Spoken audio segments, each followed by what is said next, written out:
দেখতে গরু বা মহিষের মতো দেখা গেলেও আসলে এটি গরু বা মহিষ নয়। অনেকেই হয়তো এই প্রাণীর সাথে পরিচিত নয়। এটি পাওয়া যায় বনের গভীরে বা পাহাড়ি এলাকায়। তবে এখন অনেকে এটি গৃহপালিত পশু হিসেবেও গরুর মতোই লালন পালন করছেন, দিচ্ছেন কোরবানিও।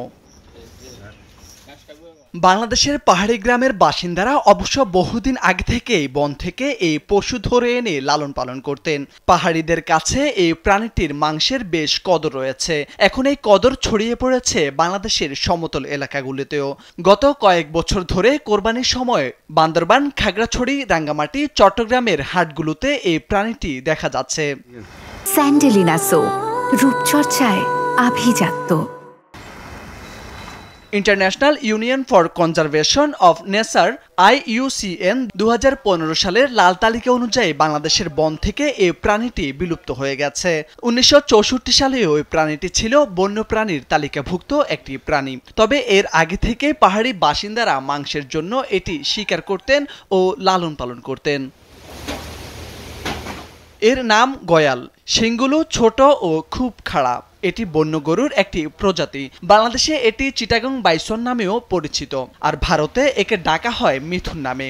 গয়াল সাধারণত লবণাক্ত মাটি খেতে বেশ পছন্দ করে। এর উচ্চতা 3 থেকে 4 মিটার হয়। প্রতিটি গয়ালের গড় ওজন 500 থেকে 700 কেজির বেশি।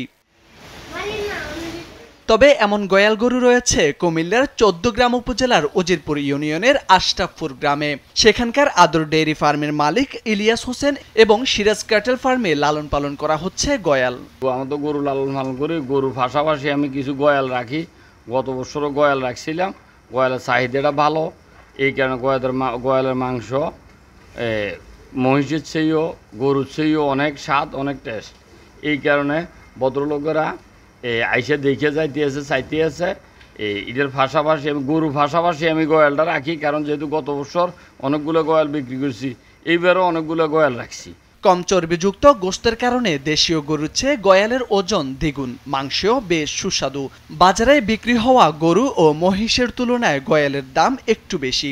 এক একটি গয়াল ওজন ভেদে বিক্রি হচ্ছে। গরু মহিষের চেয়ে বেশি গোশত হওয়ায় গয়ালের চাহিদা বাড়ছে দিন দিন। খামারিরা জানান 2013 সাল থেকে 14 থেকে 15টি গয়াল লালন পালন শুরু করেন তারা। সম্পূর্ণ দেশীয় খাবার খাওয়ানো হয় গয়ালকে। প্রতিদিন নিয়মিত গোসল করাতে হয়। পবিত্র ঈদুল আজহা উপলক্ষে প্রতিদিন দূর দূরান্ত থেকে গয়াল দেখতে ফার্মে ভিড় করেন অনেকেই। 13-14টা গয়াল আছে। প্রতিটা গয়ালের ওজন আছে। গরু পাশাপাশি গয়ালগুলো রাখিয়েছি, কারণ গরু যে খাওয়ার গয়ালেরও সেই খাওয়া, একে খাওয়ার দিয়ে আমি গরুগুলো লালন পালন করতে এসেছি। তো আমার এই গরুর পাশাপাশি এগুলো চালাই দিয়েছি। ছোট থেকে এগুলো ফালিয়ে নিয়ে আমি বড় করতে এসেছি, যেহেতু খাওয়া দাওয়াতে সময় লাগে, লাগে। তো এগুলো ভদ্রলোকেরা বেশিরভাগ কিনে, এগুলোর আবার চাহিদা বেশি, দাম বেশি। 14গ্রাম উপজেলার প্রাণী সম্প্রসারণ কর্মকর্তা ডাক্তার নাহিদ হাসান জানান, 14গ্রাম পৌরসভা সহ উপজেলার 13 ইউনিয়নে 13,500 কোরবানির পশু চাহিদা রয়েছে। মজুদ আছে 14,000 পশু। গয়াল গরুও মানুষের নজর কাড়ছে। গয়ালের মাংসে কোলেস্টেরল কম হওয়ায় মানবদেহের জন্য কম ঝুঁকিপূর্ণ। 14গ্রাম উপজেলায় আমাদের 1000 খামারে 14,000 গবাদি পশু কোরবানির জন্য লালন পালন করা হচ্ছে এবং উপযুক্ত আছে। আমাদের 14গ্রাম উপজেলায় চাহিদা হচ্ছে 13,000 প্রায়। আমাদের 1000 গবাদি পশু উদ্বৃত্ত আছে এবং আমরা সারা বাংলাদেশের বিভিন্ন বাজারে এই গবাদি পশুগুলো সেল করা যাবে। বর্তমানে কোরবানির জন্য গরু ছাগলের সাথে আমাদের অন্য একটি গবাদি পশু বিশেষ চাহিদা পাচ্ছে এবং কোরবানির বাজার দখল করে নিচ্ছে, তা হচ্ছে গয়াল। গয়ালের মাংসে কোলেস্টেরলের পরিমাণ কম হওয়াতে এই মাংসটি অনেক কম ঝুঁকিপূর্ণ এবং সুস্বাদু। বুনো গয়াল দলবদ্ধভাবে বাস করে। দলের নেতৃত্বে থাকে একটি বড় ও শক্তিশালী ষাঁড়। সাধারণত 10 থেকে 11 মাস গর্ভধারণের পর স্ত্রী গয়াল একটি বাচ্চা জন্ম দেয়। গয়াল বাঁচে 15 থেকে 16 বছর। উপযুক্ত সুযোগ সুবিধা পেলে হারিয়ে যাওয়া গয়াল হতে পারে গরুর বিকল্প ও দেশের সম্ভাবনাময় একটি উৎস। মোরশেদ আলম, কালবেলা।